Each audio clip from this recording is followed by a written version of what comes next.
सर्वांना नमस्कार. पुन्हा एकदा आपण ऑनलाईन व्हिडिओ कामकाजासाठी या ठिकाणी सुरुवात करीत आहोत.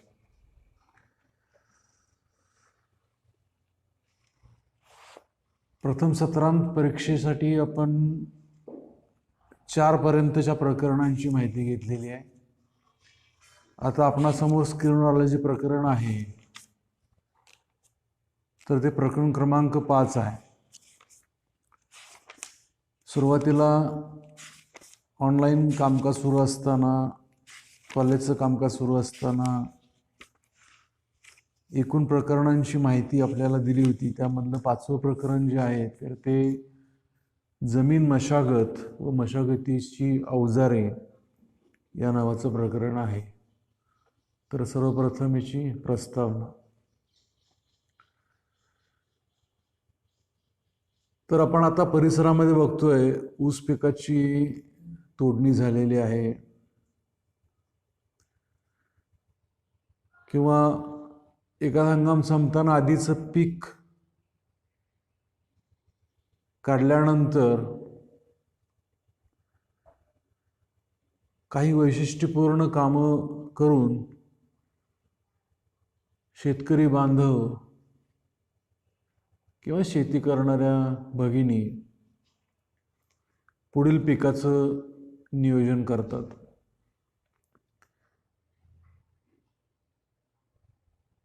पिकाचे नियोजन केल्यानंतर कोणत्या पद्धतीचं पीक आहे, त्याला पाणी कशा प्रकारे द्यावं याचं आहे, यानुसार काही मशागतीची कामं केली जातात.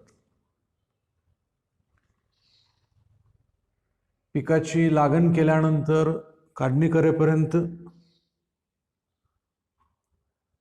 2 ओळीच्या मध्ये झाडाच्या भोवताली काही मशागतीची कामे केली जातात. अशा प्रकारे पीक लागवडीसाठी जमीन एक महत्त्वाचं माध्यम आहे. यामध्ये लागवडीत करावयाचं पीक भाजीपाला असू दे, फुलशेतीमधलं पीक असू दे, फळझाड असू दे, तरी चांगल्या पद्धतीनं येण्यासाठी, दर्जेदार उत्पादन मिळण्यासाठी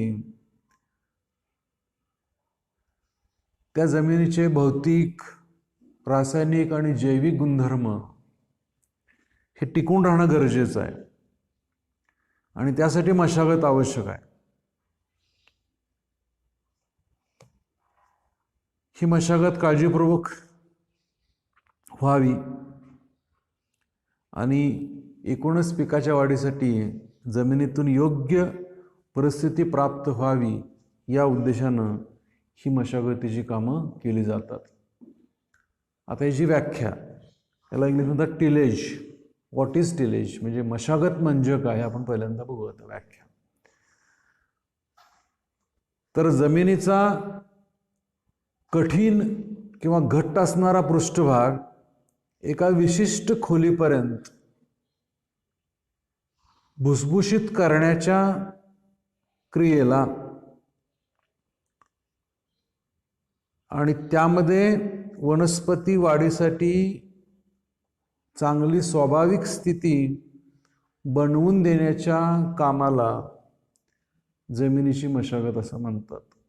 म्हणजे असं लक्षात आलं असेल, जेव्हा आपण आधीचं पीक काढतो, ते पीक पूर्ण तयार होत असताना, त्याची काढणी करत असताना जमिनीचा पृष्ठभाग घट्ट होतो, कठीण होतो. त्याच्यामध्ये पाणी मुरण्याची क्रिया व्यवस्थित होत नाही. त्याच्यामध्ये पुढचं पीक आपण टोकन, लागण, स्थलांतरण हे देखील करू शकत नाही. त्यामुळं ती घट्ट झालेली जमीन, पुढचं पीक आपण कोणतं करणार आहोत त्याच्या मुळांच्या खोलीपर्यंत ती भुसभुशीत करणं, त्याच्यामध्ये हवेशीरपणा प्राप्त करून देणं, मुळांच्या विकासासाठी योग्य परिस्थिती करून देणं, यासाठी जी कामं आपण करतो त्याला मशागत म्हणतात. हे थोडक्यात सांगता येईल. त्यानंतर मशागतीचे काय उद्देश आहेत प्रस्तावनेत थोडंसं बघितलंय, तरी एक एक उद्देश आपण मुद्द्यागणिक पाहू. असा एक प्रश्न आपल्याला 6 मार्काला विचारला जाऊ शकतोय. त्या दृष्टीने तयारी आपण करू. तर मशागतीचे उद्देश बघा आपल्या स्क्रीनवर आले. पहिले आहे की जमीन ढिली करणं. म्हणजे मशागत करून आपण जमीनची घट्ट झाल्यास ढिली करतो, मोकळी करतो. त्यामुळे पाणी सहज जमिनीत मुरतं आणि जमिनीची धूप होत असते तर ती धूप होण्याची क्रिया देखील कमी होते. त्यानंतर दुसरा उद्देश आहे हवा खेळती ठेवणं. तर मशागत केल्यामुळं सूक्ष्मजीवांसाठी आवश्यक असणारी हवा आणि ओलावा योग्य पद्धतीनं खेळत्या स्वरूपामध्ये जमिनीमध्ये राहू शकतो. त्यामुळे सेंद्रिय पदार्थांचं विघटन देखील जलदगतीनं होतं आणि सूक्ष्मजीवांच्या वाढीसाठी योग्य अशी वातावरण निर्मिती प्राप्त होते. हवा खेळत राहिल्यामुळं मुळांचा विकास व्हायला सुद्धा त्याचा उपयोग होतो. तिसरा मुद्दा आहे हवेची अदलाबदल करणं. तर हवेतला प्राणवायू जमिनीतल्या अनेक रासायनिक क्रियामध्ये सहभागी होत असतो. या रासायनिक प्रक्रियांचे नूतनीकरण करण्यासाठी हवेची अदलाबदल होणं अतिशय गरजेचे आहे. हवेची अदलाबदल केल्यामुळं कार्बन डायऑक्साईडचे प्रमाण जमिनीमध्ये संतुलित राहू शकतं आणि त्याचा फायदा पिकाच्या वाढीसाठी होतो. जमिनीचे तापमान वाढवण्याचा पुढचा उद्देश आहे. तर जेव्हा आपण मशागत करतो जमिनीतील हवा आणि पाणी यांच्या प्रमाणावर नियंत्रण ठेवून जास्तीत जास्त भाग आपण सूर्यप्रकाशात जेव्हा तापवतो तेव्हा त्या ठिकाणी तापमान वाढवण्याची क्रिया होते आणि त्यामुळं जमिनीतील सजीवांचं कार्य जलद गतीने होण्यासाठी त्याचा फायदा होतो. त्यानंतर पुढचा मुद्दा सोपा आहे तण नियंत्रण करणं. तर जेव्हा आपण मशागत करतो विशेषतः ट्रॅक्टरने नांगरणी आपण करतो त्यावेळा तण नियंत्रण चांगल्या पद्धतीनं होतं. त्यानंतर धसकटे वेचणे. जेव्हा आपण ही नांगरट करतो तेव्हा आधीचे असणारे सड काही धसकटं आपण वेचू शकतो कारण ते सड जमिनीवर रुतलेले असतात. जेव्हा आपण नांगरट करतो तेव्हा ते वरती येतात आपण ते वेचू शकतो. कीटकांचा नाश करणं. जेव्हा आपण नांगरट करतो तेव्हा खालच्या थरातील कीटक त्यांची अंडीपुंज अळी अवस्था ही पृष्ठभागावरती येते. त्यावेळा उन्हाचा त्याला मारा बसल्यामुळं ते मारले जातात किंवा पक्षी बगळे खाऊन जैविक पद्धतीनं कीटकांचा बंदोबस्त होतो. ही जर नांगरट आपण नाही केली तर हे कीटक आणि त्याचे जे काही वेगवेगळ्या अवस्था आहेत अंडी अळी कोश अवस्था ही सातत्यानं त्या ठिकाणी पडून राहतात आणि जेव्हा त्याला खाद्य मिळेल पुढच्या वनस्पती स्वरूपात पिका स्वरूपात तेव्हा ते पुन्हा आक्रमण करतात. त्यामुळे नांगरट केल्यामुळे कीटकांचा बंदोबस्त होऊ शकतो. तो एक उद्देश आहे. त्यानंतर तवा फोडणे 8वा उद्देश आहे. तवा फोडणे म्हणजे काय आपण जी मशागत करतोय तर ती ठराविक खोलीपर्यंत असते त्यापेक्षा थोड्याशा खोलवर मशागत करणाऱ्या अवजारांचा उपयोग करून नेहमीच्या खोलीच्या खाली जो घट्ट तवा झालेला असतो तर तो फोडून त्या ठिकाणी पाणी मुरण्याची क्रिया करण्याची ही जी काही पूर्तता आहे तर ती या मशागतीच्या माध्यमातून होते. खत मिसळणे. निश्चितपणे जेव्हा आपण मशागत करतो तेव्हा टाकलेली रासायनिक खतं विशेषतः जैविक खतं शेणखत वगैरे गांडूळ खत कंपोस्ट खत हे चांगल्या पद्धतीने मिसळू शकतात. मुक्त परिसरामध्ये नांगरट करून लोक ढीक खताचे टाकतात मग नंतर ते पसरून टाकतात मग पुढची मशागत होतात. या थोडक्यात खालच्या बाजूला जाण्यासाठी याचा फायदा होतो मशागतीच्या माध्यमातून खतांना होतात मुळापर्यंत पोहोचण्यासाठी. आणि एकूणच 10वा मुद्दा सुपीकता वाढवणे. तर जमिनीचा अति खोल असणारा मातीचा थर कमी सुपीक असतो तो वरती आला त्यामुळे सेंद्रिय पदार्थ मिसळले गेले आणि वरचा सुपीक असणारा खाली गेला तर निश्चितपणे त्याचा फायदा या वाढणाऱ्या वनस्पतीसाठी होतो मुळांना होतो आणि त्यातून मग आपला जो काय उद्देश आहे तर तो उद्देश त्या ठिकाणी पूर्ण होतो. अशा पद्धतीनं एकूण 10 उद्देश या ठिकाणी कथन केलेले आहेत. तर जमीन ढिली करणे मोकळी करणे जमिनीमध्ये हवा खेळती ठेवणे हवेची वारंवार अदलाबदल करणे जमिनीचे तापमान वाढविणे तणांचा बंदोबस्त करणे धसकटे वेचणे कीटकांचा नाश करणे तवा फोडणे म्हणजे हार्ड पॅन फोडणे ब्रेक करणे सेंद्रिय खतं किंवा भर खतं मिसळणे आणि सुपीकता वाढवणे ह्या 10 उद्देशाची पूर्तता करण्यासाठी किंवा हे 10 उद्देश डोळ्यासमोर ठेवून हे मशागतीचं काम केलं जातं. It is called as tillage operation. Tillage, TILLAG, tillage म्हणजे मशागत करणे. आता जमीन मशागतीचे प्रकार काय दिलेत? पूर्व मशागत, लागवडीची मशागत आणि आंतर मशागत. तर हे मुख्य 3 प्रकार आहेत. तर आता याच्या नावामध्ये तुमच्या लक्षात येऊ शकेल, पहिल्यांदा याची व्याख्या आपण बघूया की पूर्व मशागत म्हणजे काय. तर थोडक्यात आधीच्या पिकाची काढणी केल्यानंतर पुढच्या पिकाच्या लागवडीपूर्वी जी मशागत करतात त्याला पूर्व मशागत असं म्हणतात. त्यानंतर लागवडीची मशागत, तर पूर्व मशागत करून वाफे बनवणं, सरी वरंबा करणं किंवा लागवडीयोग्य स्थिती करण्यासाठी जी मशागत करतात त्याला म्हणतात लागवडीची मशागत. आणि तिसरं आंतरमशागत म्हणजे इंटरकल्चर ऑपरेशन्स, म्हणजे पीक लागवड केल्यानंतर उभ्या पिकामध्ये 2 ओळीमध्ये झाडाच्या भोवताली जी जागा आहे ती भुसभुशी ठेवण्यासाठी, तिथं तणांचा बंदोबस्त रोखण्यासाठी जी मशागत करतात त्याला आंतरमशागत असं म्हणतात. तर ह्या 3 मशागतीच्या प्रकारानुसार जी कामं केली जातात त्याची आपण थोडक्यात या ठिकाणी माहिती घेऊ. मशागतीचे 3 प्रकार लक्षात आले असेल: पूर्व मशागत, लागवडीची मशागत आणि आंतरमशागत. आपण हे लिहून ठेवावं वहीमध्ये. मी बोलतोय ते पण सोबत लिहावं तर त्याचा फायदा होईल.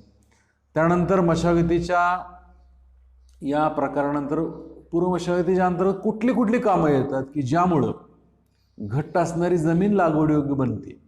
कारण आपण म्हटलं पूर्व मशागत म्हणजे what is pre tillage operation किंवा प्री प्लांटिंग ऑपरेशन. तर जी मशागतीची कामं पहिल्या पिकाच्या काढणीनंतर दुसऱ्या पिकाच्या लागवडीपूर्वी करतात किंवा दुसरं पीक लावण्यासाठी योग्य जमीन तयार करण्यासाठी जी कामं करतात त्याला पूर्व मशागत असं आपण व्याख्या बघितली. त्याच्यामध्ये पहिलं जे काय काम आहे तर ती नांगरणी करणं, प्लॉविंग. दुसरं काम आहे ते ढेकळं फोडणं. तिसरं काम आहे ते सपाटीकरण करणं. चौथं आहे ते कुळवणी करणं. 5वं आहे ते सेंद्रिय खत मिसळणं. अशा ह्या 5 कामांचा ह्या पूर्व मशागतीमध्ये समावेश होतो. तर नांगरटी पण सुरुवात करूया. आता नांगरट म्हणजे तो बैलाने ओढायचा नांगर असेल, अगर ट्रॅक्टरने ओढायचा नांगर असेल तर त्या माध्यमातून जी मशागतीची कामं करतात, जमीन जी फोडली जाते त्याला नांगरट करणं असं म्हणतात. म्हणजे नांगरणी अवजारापासून जी मशागत आपण करतो त्याला नांगरणी, प्लॉविंग असं म्हटलं जातं. त्याचे काय फायदे आहेत? तर जमीन सैल होते, भुसभुशीत होते, हवा खेळती राहते. जुन्या पिकाची धसकटं, मुळ्या उपटून काढण्यासाठी त्याचा फायदा होतो. जमिनीतील आळ्या, किडी पृष्ठभागावर आल्यामुळं उन्हाकडून त्यांचा बंदोबस्त होतो किंवा पक्ष्याकडून खाल्लं जातं. आणि पावसाचं पाणी जमिनीत मुरण्यासाठी जागा होते. आणि दुसरा फायदा असा आहे की जैविक घटकांची वाढ होऊन, म्हणजेच त्या ठिकाणी सूक्ष्मजीवांची वाढ होऊन अन्नद्रव्यांची उपलब्धता, स्फुरद, नत्र यासारखे घटक पिकाला उपलब्ध होण्यासाठी त्याचा फायदा होतो. आता ही जी काही नांगरट आहे तर ही नांगरट जमिनीचा प्रकार कोणता आहे, आपण कोणतं पीक घेणार आहोत, आधीचं पीक कोणतं आहे, तणांची संख्या किती आहे, हवामान कशा प्रकारचं आहे, याच्यावरती आधारित ही नांगरट अवलंबून असते. उदाहरणार्थ सांगायचं म्हटल्यानंतर कापसाच्या एका जमिनी ज्या आहेत ज्याला ब्लॅक कॉटन सॉइल असं म्हणतात इंग्रजी परिभाषेमध्ये, कापसाच्या काळ्या जमिनी म्हणता हरकत नाही, तर त्या उन्हाळ्यामध्ये पेगाळतात, त्यामुळे त्यांची नांगरट होते. त्यामुळे दरवर्षीची नांगरणी करायला पाहिजे आवश्यकता नाही. मात्र ज्या जमिनी घट्ट आहेत, ज्या ठिकाणी खोल भेगा पडत नाहीत, त्या जमिनी मात्र नांगरणं हे क्रमप्राप्त आहे, गरजेचं आहे, आवश्यक काम आहे. तर आता ही नांगरणी कोणकोणत्या घटकावरती अवलंबून असते पहिल्यांदा बघूया आपण. तर पूर्वीचं पीक, तर पडीक असेल जमीन किंवा ऊस, कापूस, मका यासारखी पिकं असतील तर त्या पिकाच्या काढणी केल्यानंतर पुढच्या पिकाच्या लागवडीपूर्वी त्या पिकाची जमिनीमध्ये जी काही सड आहे, धसकट आहे, तर ते काढून टाकण्यासाठी नांगरणी करावी लागते. त्यानंतर घ्यावयाचं पीक, आता कोणतं पीक घ्यावायचं आहे, उदाहरण आपल्याला आता हळद लावायची आहे, रताळे लावायचे आहेत किंवा बटाटे लावायचे आहेत, थोडक्यात जमिनीमध्ये विकसित होणाऱ्या अन्नसंचयन भाग करणाऱ्या पिकांच्या लागवडीसाठी आपल्याला थोडीशी खोल नांगरणी करावी लागते. बहुतेक पिकाच्या लागवडीसाठी जमीन नांगरावी लागते. किती खोल नांगरायची? आता पालेभाज्या असतील तर कमी 6 इंच खोल पुरेसा आहे. सॉरी. त्यानंतर हळद रताळीसाठी थोडीशी जास्त खोल नांगरट करायला पाहिजे. कोरडवाहू पिकासाठी नांगरट करणं हे गरजेचं आहे असं नाही, फक्त त्या ठिकाणी तणांची उपस्थिती मात्र नसावी. तणांची उपस्थिती नसेल तर नांगरट करायला नको, तण असतील तर नांगरट करायला पाहिजे. त्यानंतर तणांची संख्या आणि प्रकार आता पुढचं सांगितलं. तिसरा थोडक्यात क मुद्दा.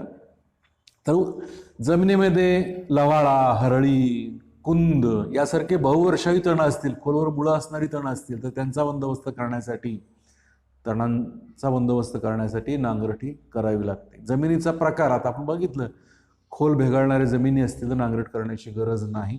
चिकन जमिनीसाठी मात्र नांगरट करावं लागते. हवामानाचा प्रकार, कमी पर्जन्य असणाऱ्या भागामध्ये पुरेसा ओल राहावा म्हणून त्या ठिकाणी जमिनी दरवर्षी नांगरावं लागतात. कारण आपण जेव्हा जमिनी नांगरून त्या ठिकाणी ठेवतो त्यावेळा जी काही आर्द्रता आहे, जो काही ओल आहे, जो काही बाष्पाचा भाग आहे, तर तो जमिनीमध्ये मुरण्यासाठी त्याचा फायदा होतो. दुसरं काम आहे ते ढेकळं फोडणे. सगळ्यांना लक्षात यासारखं आहे. नांगरणी तर जी काही मोठी मोठी ढेकळं फोडतात तर त्याच्यामध्ये आपण कुठलं पीक टोकू शकत नाही, लावू शकत नाही, पेरू शकत नाही, स्थलांतर करू शकत नाही. तर ती ढेकळं फोडून घ्यायला पाहिजे. त्यासाठी अवजारांचा उपयोग करतात. पॉवर टिलर पण अलीकडे आहे, रोटावेटर आहे. साध्या पद्धतीनं कुरीनी पण नांगरट ही ढेकळं फोडण्याचं काम करता येतं. तर सपाटीकरण करतं, कुठल्या पद्धतीचा वाफा करायचा आहे, सपाट वाफा करायचं, तर पाणी मुरण्यासारखं ते कमी उताराचं सपाटीकरण करायला पाहिजे. सर्वविरंबी असेल तर थोडंसं अधिक उतार असेल तर चालतं. मग तिथं पण सपाटीकरण करून घेतल्याशिवाय पुढची मशागतीची कामं करू शकत नाही. त्यानंतर कोळवणी म्हटलंय पुढं, तर याच्यामध्ये दोन्ही तिन्ही कामं होतात. जमीन भुसभुशीत होणं, सपाटीकरण, तण नष्ट करण्यासाठी हे काम होतं. आणि सेंद्रिय खतं मिसळणं, तर हे ओघामध्येच येतं की नांगरट करून आपण तर मग सांगण्याबद्दल खताची ढीग टाकायची, पसरून टाकायचं आणि मग पुढची कामं करून ही अशा पद्धतीनं आंतरमशागतीच्या पूर्वी, लागवडीच्या मशागतीच्या पूर्वी ही पूर्व मशागतीची कामं सगळी संपवून घ्यायची. त्यानंतर आता पुढचा मुद्दा आहे तो मशागतीचे प्रकार. तर या ठिकाणी मशागतीचे प्रकार बघत असताना आता लागवडीची मशागत पण आपण बघूया थोडक्यात, थोडंसं पाठीमागे घेतो स्लाईड. तर लागवडीची मशागत आपण म्हटलं तर या ठिकाणी आता सांगितल्या पद्धतीनं सरीवरंबे करणं किंवा गादी वाफे करणं किंवा पाण्याचे पाठ तयार करणं ही लागवडीची मशागत आहे. आंतरमशागतीमध्ये विरळणी करणं, म्हणजे आपण आता पिकाची पेरणी केली, मग खूप जवळजवळ रोपं उगवून आल्या, तर त्या 2 रोपामध्ये ठराविक अंतर पाहिजे, त्याच्यामध्ये मध्ये असणारं रोपं काढून टाकणं, त्याला म्हणतात विरळणी करणं. नांग्या भरणं त्याच्या उलट आहे. आपण रोपं लावलेली आहेत मात्र मध्ये मध्ये गॅप पडलेत तर ते लावणं म्हणजे नांग्या भरणं. तण नियंत्रण, या ठिकाणी भांगलणी करून किंवा अवजारांचा उपयोग करून आपण ही तणाचा बंदोबस्त करत असतो. आच्छादकांचा वापर करणं, म्हणजे झाडाच्या भोवताली पाचट किंवा गवत टाकणं हे आंतरमशागतीचं काम आहे. प्लास्टिक आच्छादन आपण करू शकतो. खताची मात्रा देणं, तर या ठिकाणी दुसरी नत्राची मात्रा आपण देत असतो. एखाद्या पिकाला आपण सांगितलं की 80, 50, 60 अशा पद्धतीनं किलो नत्रच पुरत पालाच द्यावं, तर सुरुवातीला आपण 80 मधलं 40 किलो नत्र दिलं असतं, उरलेलं 40 किलो नत्र हे आंतरमशागतीच्या कामाच्या अंतर्गत पिकाला द्यायचं आणि ते मातीआड करून घ्यायचं. त्यानंतर मातीची भर देणं, आता विशेषतः आपण ऊसाची भरणी करतो तर मातीची भर द्यायचं काम आहे. बटाटा, हळदमध्ये अशा पद्धतीनं गड्डे जमिनीत पोचण्यासाठी मातीची भर देतात, तर हे पण आंतरमशागतीचं काम आहे. त्यानंतर पीक संरक्षण करणं, तर पिकाचं जे काही रोग आणि किडी येतात तर वेगवेगळी औषधं फवारणी करून त्याचा बंदोबस्त करणं. पाण्याचं व्यवस्थापन करणं, तर पिकाच्या गरजेनुसार आठवड्यातून एकदा, उन्हाळ्यात आठवड्यातून 2दा अशा पद्धतीनं पाणी देऊन त्याचं व्यवस्था करणं, त्याची पाण्याची गरज पूर्ण करणं, पाण्याची भूक त्याची भागवणं, अशा पद्धतीनं पाण्याचं व्यवस्थापन करता येईल. आणि शेवटचं काम आहे तर राखण करणं, तर पिकाला विशेषतः पक्वतेवेळ पक्ष्यांचा, जनावरांचा त्रास होतो, त्यापासून त्याचं रक्षण करणं, एवढी आंतरमशागतीची काम आहे.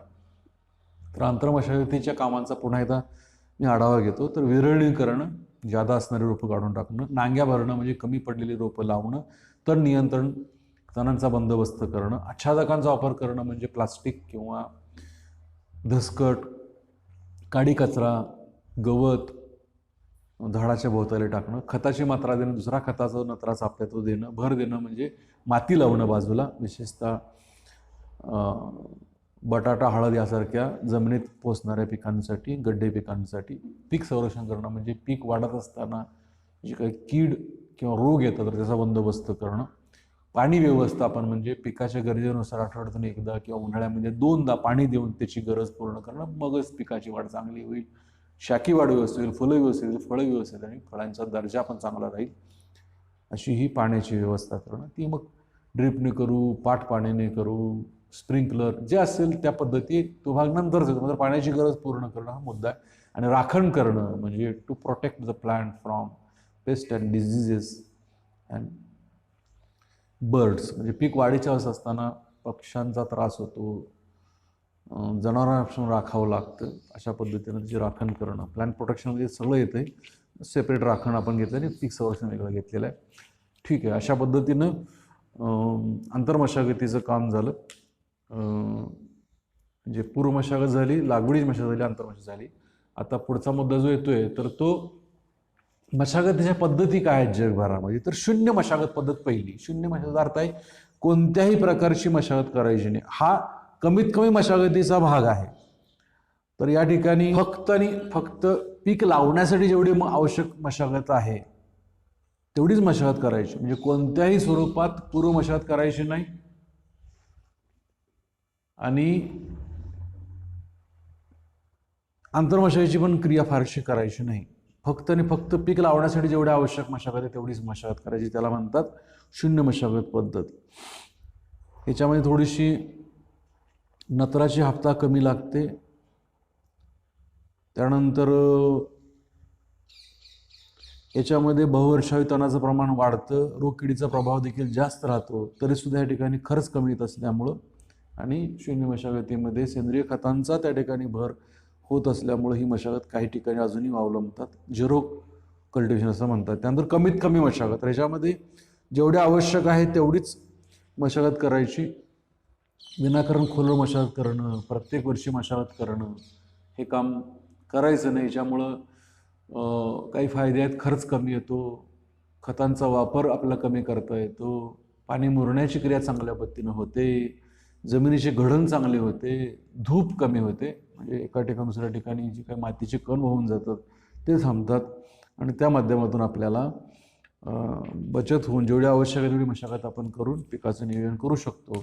अशा पद्धतीनं हा पहिला भाग या ठिकाणी मी या प्रकरणातला थांबवतो. पूर्व मशागत, पीक लागवडीची मशागत, आंतरमशागतीच्या कामकाजापर्यंत. यानंतर मशागतीची जी अवजार आहेत तर ते आपण नेक्स्ट व्हिडिओमध्ये पाहू. तोपर्यंत विश्रांती.